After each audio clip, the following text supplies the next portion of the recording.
Welcome to Lewis and Clark Caverns State Park, where things are about to get a little shaky. I'm Ranger Julia, and I'm standing here in the back of the cathedral room, the second largest room in our cave system here. Behind me is the seismograph that we have in the cave, which is operated by seismologists out of Montana Tech in Butte. Now, it might not look like much, but it is a very sophisticated instrument capable of picking up earthquake activity from all around the world if it's above a 5.5 magnitude. It can also pick up movements a little closer to home.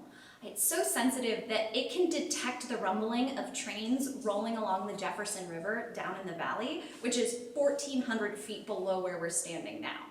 And it's so sophisticated that it can tell the difference between a train with a full load and one that's rolling along empty. Of course, it can also pick up local earthquakes as well, and it's a very important part of a network of seismographs that monitor the Intermountain Seismic Belt where we're located. This is valuable information for scientists studying earthquakes. And it turns out a cave is a pretty good place to have a seismograph. Part of that is because we are sheltered from the elements, including wind, which can cause noise on the seismograms, or the readings from the seismograph. Also, here in the cave, the seismograph is right on the bedrock, so there isn't any surface soil to interfere with the readings. And as far as remote locations go, this is fairly accessible when it comes to maintaining the seismograph. But talking about earthquakes when you have hundreds of feet of rock above you can be a little unnerving for some people, but there's no need to worry. Although there is a lot that we still don't know about how caves and earthquakes interact, we do know a little bit from experience here at the caverns. In the past, there have been earthquakes in the area that staff above ground on the surface felt.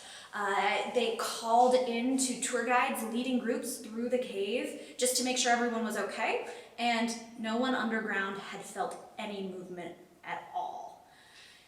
Some people who've experienced earthquakes in caves describe hearing a loud noise like a train rumbling through a tunnel or an airplane taking off, but no sense of jarring, rolling movement like you might feel above ground. In 1959, on the morning following the Hebgen Lake earthquake, just a little over 100 miles away, staff came in to check the cave for damage because that quake was a 7.2 magnitude, so a really big earthquake. It caused mudslides and tidal waves and great loss of life. So they came in to check on the cave and see what had happened. But they didn't really see a whole lot different in the cave following that earthquake. The only evidence of change they could find underground was one small area that used to have a little pool that the following morning after this earthquake was completely dried out. When they looked closer, all they could find was a hairline crack in the rock at the bottom of where that pool used to be. So the thinking was that the earthquake might have caused a small crack and the water drained out. But they didn't find fallen stalactites or toppled columns at all. Of course, the conditions can make a big impact on how an earthquake affects a cave environment, and many caves can react differently. So a cave is no safer to be during an earthquake than any other place. Things like the type of rock, the type of earthquake waves, the location of the epicenter, all of those factors can impact how a cave responds in an earthquake. We owe the very existence of our cave system here at Lewis and Clark Caverns to earthquakes. Without them, we would still be standing on flatlands of layered limestone, sandstone, and shale. But thanks to the laramide orogeny that involved a lot of really intense tectonic activity and uplift, we have the towering mountain peaks that you can find all around the park today.